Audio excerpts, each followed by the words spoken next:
It is currently hit. Hey, everybody. Welcome to Canadian Mortgage Hangout. My name is Gordon McCallum. I've got Jackson Middleton, Rob Campbell, and the lovely Sabina Bubber joining us, our favorite guest of the show. How are you, Sabina? I'm fantastic. Thank you for having me today. You're welcome. We had to have a little West Coast contribution today, as our good friend Scott Dawson was unable to join us, but it's always nice to have a capable, intelligent, witty, charming placement for him and yourself. So thanks for joining us. Thank you. So lots going on in the market. Tell us a little bit about the market out in Vancouver, Sabina, and your thoughts on where it's going. Any of the reports you've been reading, you could care to share with us about Vancouver or that area? The market in Vancouver has been really strong this spring. So it's been I've had a lot of clients in certain price ranges that are facing multiple offers and losing out on properties. Lots of people going, and there's properties, I don't know if you read recently, there was a land transaction in Vancouver where the lot itself went $200,000 over asking, and it was an old house that's going to be torn down, and I think they sold it for something like $3 million. And it's a little ridiculous in terms of when we get into a competitive offer market, it just gets to be really hard for clients, those regular Vancouver people with jobs and careers that are trying to get into the market and trying to buy, and it gets really hard for them to buy between that 700 to $1 million range. It's very tough. Has the $1 million plus market suffered, do you think, from the change to require 20% down out there? Absolutely. I have two clients right now. One is a doctor, one is a lawyer. They currently live in an $850,000 condo in North Vancouver, and they want to move into a house. And the equity that they've built in their house isn't enough to create a 20% down payment for a purchase. And they're stuck. They want to grow. They want to have a family. They're both making significant amounts of money between their careers, and it's the down payment that's keeping them from buying that perfect house. And it's not like they can't afford it. So reality is just telling them they have to save more, basically. Is that it? Yeah. Could they go out and get like a $200,000 RRSP loan? Home buyers. Oh no, you can't do home buyers plan. Do that. No, because they already own a home, so that's not possible for them. Shoot. Yeah. So it's I'm like, well, your parents put you through law school and med school. Maybe the bank of mom and dad can come through. Yeah. But they're from Saskatchewan, so their pockets probably aren't as deep as some of the families out here. Right. If you've been through a few real estate cycles in a market like Vancouver, and you've bought and sold a few times, or you bought a home 10, 15, 20 years ago and have been able to see it appreciate to that level, then by default you have some of that equity built in. But if you're coming from a smaller market where the metrics are not the same, you're not going to be able to walk away with necessarily put down. It's something I'm currently sitting on the BC Broker Council for CAMP, and it was one of the things that came up in our first call with Jim Murphy, was saying, look, is this something you can go back to CMHC and the government and say, look, can we have an exception to this, but maybe restrict the parameters for borrowers that are buying over $1 million, in terms of maybe they have to have they can only, instead of going to 35, 45 GDS, TDS, that maybe we restrict them to 32, 42, and higher beacons and that kind of thing, more down payment, like a minimum of 10% or 15% down on those price ranges, and limit it to certain markets. Yeah. Well, do you think that do you think that that's a possibility, or is that sort of a pie in the sky kind of a wish? I think it's a pie in the sky kind of wish, but it doesn't hurt to ask. Don't know unless you ask the question. That's true. That's true. Jackson, tell the folks watching live right now where they can interact with us on the Twitter. If you have any questions for us today on the Canadian Mortgage Hangout, why don't you hit us on the Twitter at #CMHTV. That again is #CMHTV. Back to you, Gord. Thank you. And you need to fix your mic, Roddy, because it sounds like you're in a toilet right now.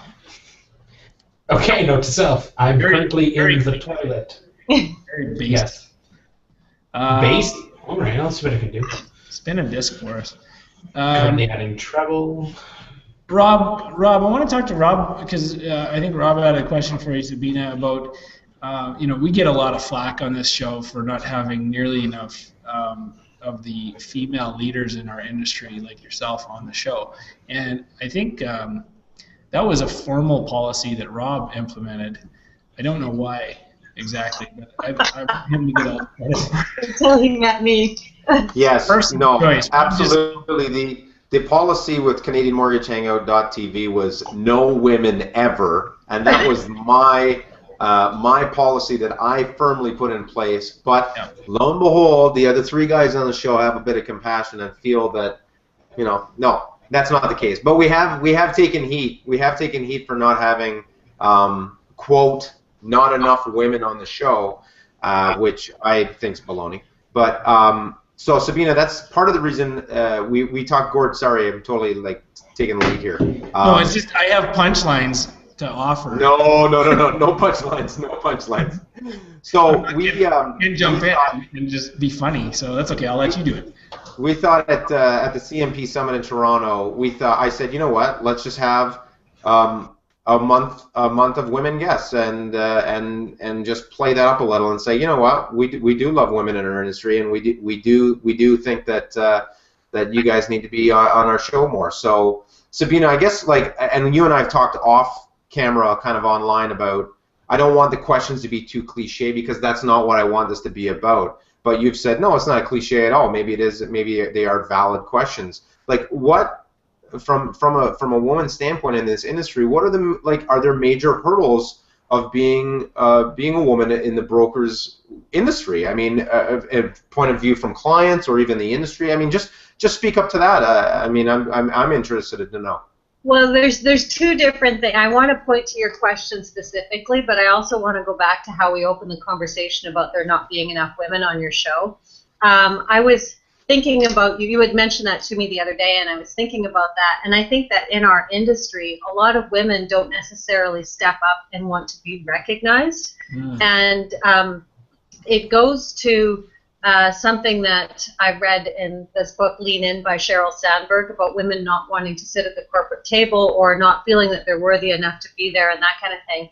So I did a little poll, and I was looking through the CMP top 75. Out of 75 people, there were only 18 women on the list.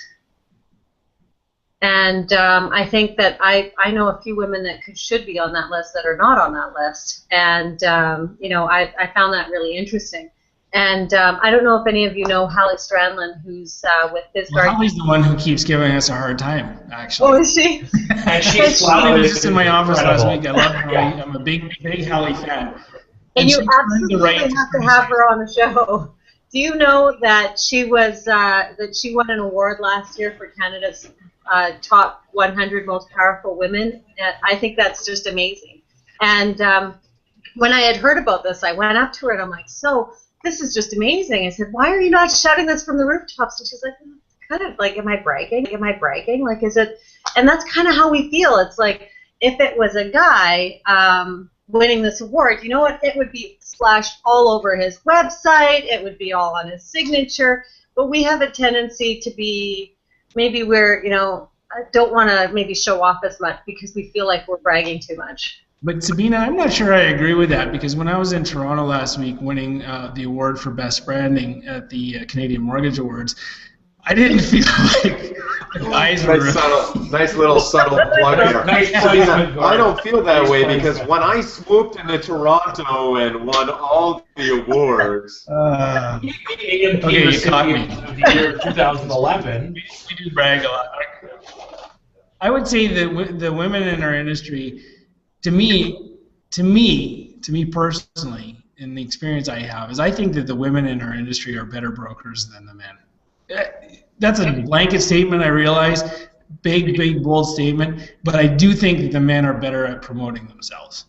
And I think that goes to your point, which makes it appear, though, as though the bigger, more powerful, more volume-oriented or whatever brokers that are out there are men, and maybe that's why there are more men on these kinds of lists, even though we all know that there are many worthy women for the awards, for the volume lists, for all kinds of recognition that they're not getting, and maybe because they're more humble than the men. Yeah.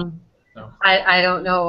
I don't know what it is, but I mean, at the end of the day, we have a lot to balance and that kind of thing. There's our segue into the next part of Rob's question about balance and is there balance as a woman in this business? And I myself don't think that I can't say that I've ever had a perfect balance being a broker in this business. So, I have my clients, I have my referral sources, I have all that stuff. But to be a successful entrepreneur in this business, you have to know how to run your business, and you need to know how to balance the boundaries between work and your personal time. And often that line is erased and doesn't exist. It often goes into each other, as a client needs to talk to you at 5:30 and you're trying to get the kids in the car from their activities and get dinner on the table and do all that stuff. And it's very hard to have balance when you're in a 24/7 business, and it's very emotionally and personally demanding as well. Especially for me, not especially for me, not like I'm unique, but I think that in my situation, I find that I have a hard time saying no. So I'm trying to be everything to everybody at all times, and sometimes it's a compromise of my own personal time. Do you find it hard as a mother as well? Do you find is that one of the things that you really have to juggle? Yes, very much so. My kids do. They're older now, so they do recognize that I'm a big contributor. And when I had a situation a couple weeks ago where I had challenging financing for somebody in our social group, and at the end of the day, I got the financing done and everything like that. But to sit down at a table, we were sitting in a restaurant, and this mother sits and looks at her kids and says, "I want you guys to go over and give Sabina a hug because thanks to her, we have a house." Mm-hmm. And my daughter is sitting there, and she looks up and she recognizes that I'm helping people, but in the same respect, she has needs for me as well. And I need to be there to meet her needs before I'm putting everybody else before her, if that makes sense. Yeah. Well, and hope that is a good experience for your daughter to go through and hopefully see the impact you're having on people in their lives, which is great, and hopefully helps her to see that there's a great purpose ahead for her in her life, and maybe a great calling that she can help people, and maybe in this business or maybe in some other business, right? But she wants to be an architect. Well, there you go. Let me ask you this. I want to know, would you encourage, and maybe this is a question for all of us on the panel, is would you, knowing what you know about this business now and the challenges but also the benefits of being a mortgage broker, would you encourage your child to consider this as a career? 100%. 100%. Great. Rob, what do you think? This career or any other entrepreneurial career I would encourage, but in doing so, I would take better care in making sure that that they're put through the ringer as far as Sabina hit it right on the head of the nail. Yeah, we are brokers. I'm not a broker. I'm an agent in Ontario, but at the end of the day, we do what we do. But it is a business, and the quicker you understand that your day-to-day actions are entrepreneurial, they're not just as a mortgage broker, they're as an entrepreneur, and you're everything when you're starting out. That's what I would teach them, regardless if they want to be a broker or sell vacuums door to door or whatever. But absolutely, I always kind of say in an hourly position or a salary position, it's hard to really make leaps and bounds in that kind of position. Whereas in the role that we're in, if you want to work and streamline your work effectively and efficiently, the sky's the limit. So yes, I love what I do. I love helping people, and that's why I got into this business. I like providing solutions for people. So absolutely, I would say that if they wanted to do this, yeah, they could, but be prepared. Be prepared. Yeah. So you'd want them to go in with their eyes open. What about you, Jack? Oh, totally. got three on another on the way. Is this something that you would encourage your kids to pursue? And I asked the question because to every career there are pros and cons, right? I know that a lot of former football players, they get asked this question a lot because of all the pain and suffering and the physical damage that's done, and the painkiller addictions, and who knows what else that gets put into their bodies. And most of the ones that I've seen have said no, they wouldn't want their kids to do it, even though they all loved the sport, they played it because they wanted to do it, they enjoyed it. It was a challenge, it was exhilarating, it was competitive.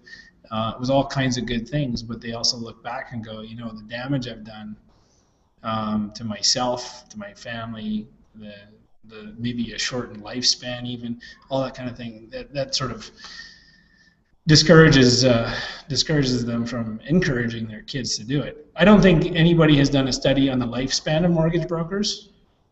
Maybe they should post retirement. I'm actually conducting a self-inflicted study to see how quickly I can lose my hair. I have a progress report. Things are going well. Yes, I'm also, Jackson and I are part of that same study. Sabina has managed. Sabina, on the other hand, I will say this: any picture that is posted on any social network, doesn't matter if Sabina's standing there with an award of excellence or standing there with maybe the Prime Minister about her achievements in her career, the only comments ever is "your hair is beautiful." Fact. You heard it here first. It's so true. 100 comments. I've noticed that too. Girlfriends. From Scott. There's comments from Scott, Jackson, and myself. Congratulations, Sabina, on your award. Everybody else, your hair looks amazing. And hold on, it's not just everybody else. It's a Vancouver thing. 183 different people. And then when I'm at the grocery store, comments on Facebook, all about her hair. I think I'm gonna volunteer right now to run the parody account on Twitter for Sabina Bubber's hair. Do it. I've already. Rob Campbell's. We got. What else do we have? Scott Dawson. Does Scott have a thing? He's the bearded broker. He's got a broker with a big beard. Got the bearded broker. He is the bearded broker. That's right. Rob Campbell's tie. And now I've thought about starting a Ron Butler parody account and call it like Ron Butler quotes, and just take quotes from his CMP magazine comments and put them online. So golden. They're golden. Thoughts. Call it Ron's thoughts. Oh yeah, golden. Yeah. Ron says. I love it. We need that. Sabina, anything else you want to add about maybe for women out there that are maybe joining this industry that seems to be maybe men heavy. Any kind of and again, try not to be too cliche, but any kind of tips on maybe making headway in this industry as a woman, pros and cons, I don't know, just some feedback maybe. You know what? Just be yourself. Don't try to be like the person next door, but in the same respect, get as much advice along the way as you can from if you've got those guys that are up there. When I went on my first reward trip, it was 2006, and I was one of two or three women on this trip, and it was a golf trip, and I don't golf. And so I was in the spa by myself while everybody was off golfing for the day. But I learned a lot by just leaning on people and getting advice along the way, and I continue to just make it my own. I am a woman. I am who I am, and I'm never going to be a guy, and I'm never going to be in the guys club. So I really, I just express myself authentically. I connect with people, whether it be the husband, the wife, in the marriage, or whoever my clients are. And I'm just myself, and I'm not trying to compete with anybody. I'm trying to compete with myself. So I'm setting my own bar instead of trying to be on I don't know what I'm trying to say. I'm not setting the bar according to other people. I'm setting it according to what my needs are and what fulfills me in the day. And that's good advice for any new broker. But I think there are young brokers, people just getting into the industry, women who maybe don't feel like they're certain of how to be, if they have to act like one of the guys they see on one of these lists or award shows or magazine articles or whatever it is. So your advice to them would just be yourself, be authentic. You're going to connect with people who will want to do business with you that way. Is that? Absolutely, absolutely. Because I think if you try to mimic or try and be like somebody else, you're really not putting your true self forward, and people can see that. And I think that if you're just honest with yourself and honest with the people you're interacting with, you're just going to be more approachable and more likable and better in business. And be compassionate, be caring. Don't be afraid to, ask hard questions when you're talking to your clients. I do an interview with my clients where I actually don't do a mortgage application to start with. I spend 10 minutes talking to my clients, getting to know who they are. And that, I think, is what makes me a good broker, because I'm taking the time to understand who they are and what they're about. And I think as a mother and a parent, I identify with my clients a lot better now than I did before I had kids. Sure. Well, Jackson, you're somebody who I would say has definitely won business and won over clients by being yourself, by being the kilted broker, by almost certainly not running from trying to be somebody else, but accentuating your natural characteristics, your charisma, things like that, even more so. And so playing them up rather than trying to stifle them or be somebody you're not. Would you agree with that? Is that yeah, that's totally the approach I take. I think I don't know where I learned it, I don't know where I read it, but I guess I believe that 20% of people are going to hate me regardless of what I do. And 20% of people are going to love me regardless of what I do. My mom, my dad will always love me and will always get a mortgage from me. It's figuring out how to effectively communicate to that 60%. And I find that for me, just being bland and generic nobody gets excited about mediocre. Man, I had this incredible mediocre customer service experience. Nobody shares that. So for me, what can I do that stands out? I don't want to be like everyone else. I look back and look at marketing, and I love marketing. I love positioning and thinking critically about how you can put yourself in the market. I never wore a tie, but I wear a shirt and pants, and I tried to look like what I thought a broker should look like. And this was about 5-6 years ago. What happened, I've worn a kilt for 10-12 years. I love wearing a kilt, and it's more of a sport kilt, so it's just like Velcro. It does up no problem. So I'd wear a sport kilt in my office, and then I'd change into a pair of pants. I'd go to the bathroom, I'd change into pants, I'd have a client meeting, and then I'd go back and I'd change into my kilt. Well, I actually had a client that caught me in my kilt. They showed up half an hour early, got the time of my meeting wrong, and they're like, dude, that's incredible. I'm going to have to tell all my friends that my broker wears a kilt. And they actually did. I got a phone call the next day saying, my buddy tells me I have to get my mortgage from you because you wear a kilt. It's funny what actually connects with people, But, nobody's phoning me up saying, hey, I have to get my mortgage from you because you wear pants. Right? It's because I'm doing something that stands out, that's different, and connects with people. So there's always those people who will deal with you because they like you. You're never going to please everybody. I promise you, there are people that say, I will never do business with that guy because he's wearing a kilt. They want the suit and tie. That's not me. I'm not going to try and win them over. I'm going to focus on the 60 in the middle and figure out how to be different. But it has to be truly and authentically me. When I walk through a room full of brokers, do I care that I'm the guy in the kilt? No. I am just being who I am. If you don't like it, all the power to you. You're very welcome to not like it. I don't care. I don't care what you think. But the amount of people that come up to me and said, what are you doing? Why are you wearing a kilt? I love it. I love what you're doing. It's kind of like, hey, thanks. But again, it's just It's a natural extension of me. I wore the kilt not because I thought it was awesome. I wore the kilt because it was me. So as a takeaway in marketing, do what's authentically you. Like Sabina said, just don't set your standards based on what other people have done. Yeah. Be authentically you and figure out a way in a marketing position on how to reach out and feel other people who might actually enjoy what you're doing, and then you've got common ground.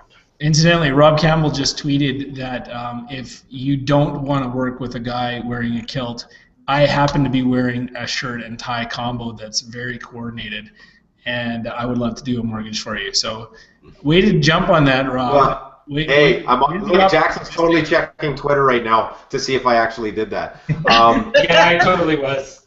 You know what? To add to Jackson, at the beginning we scramble. At the beginning of everything, you scramble. You scramble to get every single deal. The phone will ring, and it'll be a commercial deal that's out in the middle of the country on an old quarry that's got contamination, and then the next phone call is, I've got a trailer worth $30,000 I want to buy, and you're trying to do everything right. And this relates into what Jackson's saying.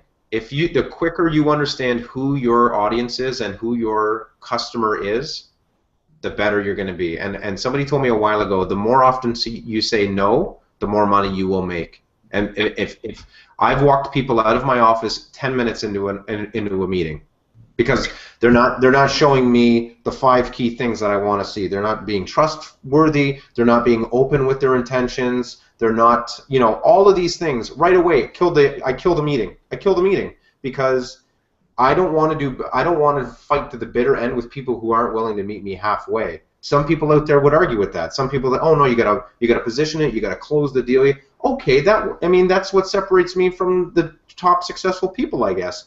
But that 10 minutes I see as wasted time. I get them out of my life, and I can go work on my audience and the people who want to see me wearing a shirt and tie combo. One tip I would just throw in there, and I'm sure you do this respectfully, Rob, because there are times when I've wanted to throw people out of my office on their ear, and call the cops and break. You just want to. They're so maddening and so frustrating. But at the end of the day, if they end up on Google Plus and write a 1-star review for you, yeah, you're gonna regret that too. So I would say, just as a throw in there, as maddening as some people are, and as much as you detest them and you don't want to work with them ever, I think it's still good policy to stay respectful, because if somebody walks out of your office with a reason to get back at you, they certainly have that power to do so. Yeah. And it's a transparent world, right? And that's, again, it's another reason to be yourself, like Sabina said. Just be yourself, because there's tons of information out there. If I wanted to go right now and learn how to buy a home with 0 down on in a roof, that information is out there. It's on a blog somewhere. It's out there. However, at the end of the day, I firmly believe that people nowadays, as we get so far into the digital realm, they just want to meet someone face to face, and they want to have that trust with somebody. And if you are who you are and you connect, you've got a client for life. And if they want to come see you because you're Sabina Bubber and you have amazing hair and you're good at what you do, then that's why they keep coming to you, because they trust you, they've met you. If they want to come to you because you're wearing a kilt, all the power to you, man. That's why they want to do business with you. People just want that transparency. I have had the client that's been in my office. I can mark it. 4 years ago, she came in, 2 years out of bankruptcy, bad financial situation, all that kind of stuff.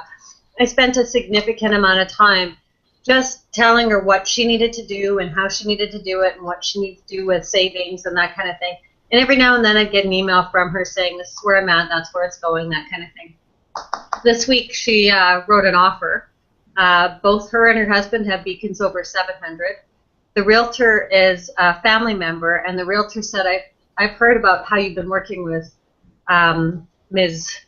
So-and-so for so long, and I'd like to start dealing with you because I love the way you looked after her, and I'd like to sit down with you and have a coffee. So taking that extra half an hour 4 years ago is going to pay off for me, because not only is it getting me a deal today because I've helped this client, this client is going to be singing my praises to everybody she knows, because 4 years ago there was absolutely no way she was going to own a home ever.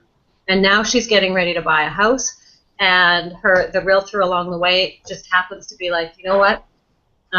He's like, I'm familiar with Verico.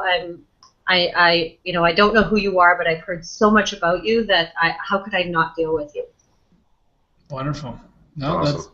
those are the rewards that take time to receive sometimes, and they're not in any newspaper, they're not in any magazine article, they're not on a list anywhere, but you know in your heart that you're doing a good job when you get that kind of feedback. So, well, yeah, I think taking the time to educate people that aren't necessarily going to be clients can turn into referrals, because those people will sing your praises. So I've had people that I've taken the time to help that have referred me clients, because they're like, she's helped me out financially, she's helped me with my budget, she's helped me with this, and 2 or 3 referrals been out of it.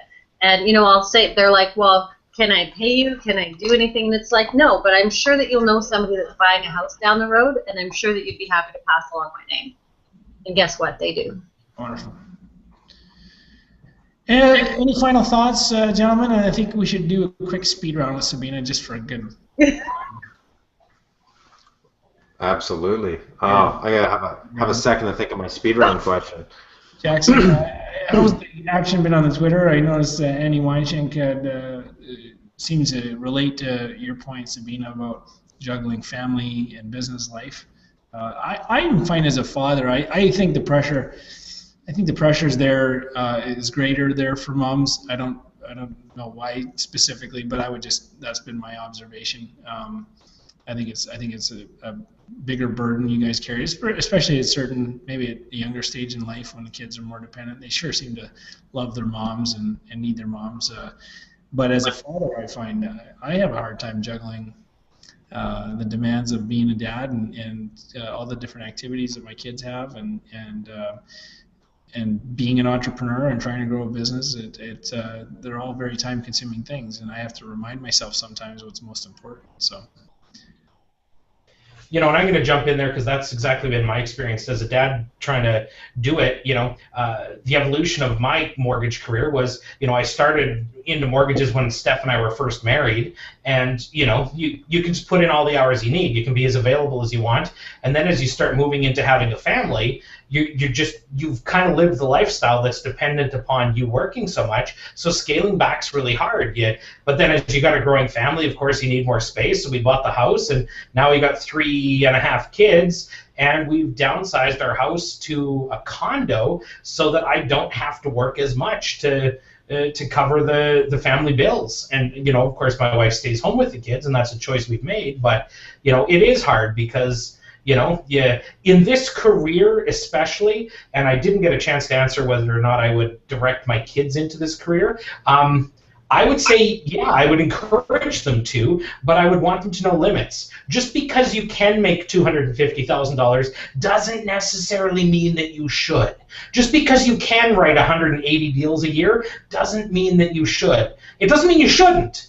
But what you actually need to figure out is that work-life balance. If you're going to have a family, make sure that you're taking care of your family. If you're going to write all the deals in the world and that's all that's important to you, this is the best career in the world, because what you get out is what you put in, and I love it. But I'm personally scaling back because you know what? I got a 5-year-old, a 4-year-old, a 1-year-old, and a kid that's going to be born in a month, and I want to see them growing up. So I don't want to be working 18 hours a day. So it's so cliche, find the work-life balance. Priorities, but yeah. Going back to what Sabina said, don't let anybody else define that for you. Don't look at what other people do as successful as the definition of what's right for your life. Figure out what's right for you. But yes, this career is incredible. That's a great point. Maybe the time to be on the top 50 or the top 75 list is later in your career when you've taken care of other priorities first. So you don't have to feel like that's a necessity in order to be a winner in life, as opposed to necessarily just a winner in the industry. I went back to work 10 days after my second child was born. Wow. My first child, when I took 5 months off, I felt like I'd struggled so hard to get my business back. So I chose to stay in the game. And that that was a really hard time for everybody, and it's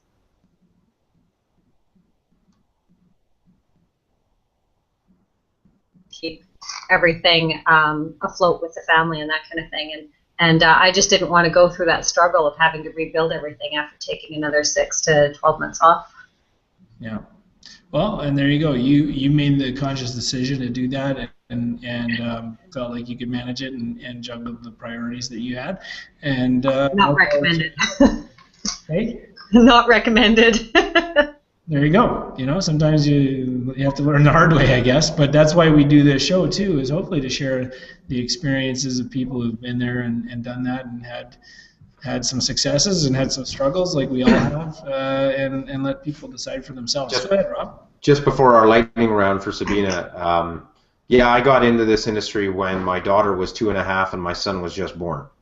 And I got into this industry from a completely different career.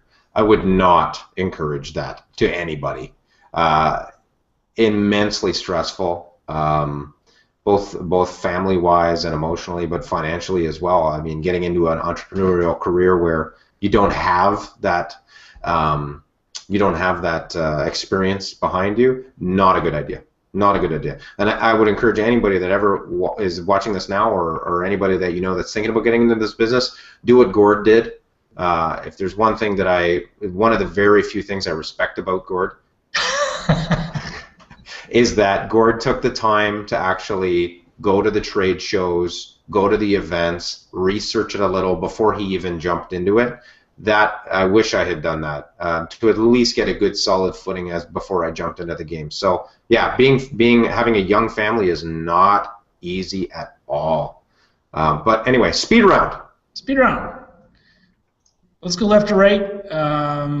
Jackson, you're up. Sabina, what is your favorite social networking site? Facebook. Okay, try again. It's better for conversions. Get some business. Yeah, there you go. And you're kind of a beast on Facebook. Everyone loves your hair. Rob. Sabina, truth, we will be seeing each other on Sunday at a little place in Nevada. Yeah. True or false, we will embrace in a very huge colleague-like bear hug when we meet face to face. Very true, but I think people will think it's bizarre when we don't let go. Sabina, for the record, Sabina's an excellent hugger. Well, there you go. Yeah. Have a good time in Vegas. How come Sabina doesn't have a Verico banner, by the way? And where's yours, Rob? And how come I don't have a banner? And where's yours, Jackson? This is the no banner show. Yeah, no banner. Hashtag CMH TV, no banner. Mine's in the lobby, and I guess I need to get one if I get to come on again, but I don't usually get one. Mine's in the lobby as well, and I also in the lobby I do have the cardboard cutouts of Ron McLean that I will be taking with me to Las Vegas. Awesome. And your last speed round question for Sabina before we head off? My speed round question for Sabina is, when you meet clients for the first time, do you let them touch your hair, or do they just have to admire it from a distance? Well, a lot of my clients, my repeat clients, we don't shake hands, we do hug, so I let them touch it just by, grazing it. But I'm not allowed to touch the hair, generally. So no direct touching. Don't want to mess the hair. We don't want to mess the hair. May lose your By the end of the day, I'll look like I haven't been working, that I've been busy. Yeah, that's what it takes to keep the clients happy, I just got to give them what they want. Great having you on the show today, Sabina. Thank you so much for being a good sport. And for your wisdom and insight in the industry, it's very much appreciated. You've done phenomenally well for yourself, and we always love having you on the show, so please come back anytime. Thanks. I love being here. Okay, great. Have a great week, everybody else, and we'll be back same time, same place next Thursday, 1 p.m. Eastern, 10 a.m. Pacific, to regale you with tales of the mortgage industry. Have a great week, everybody. Write lots of deals, but keep your standards high. Goodbye. Bye. Bye. Bye.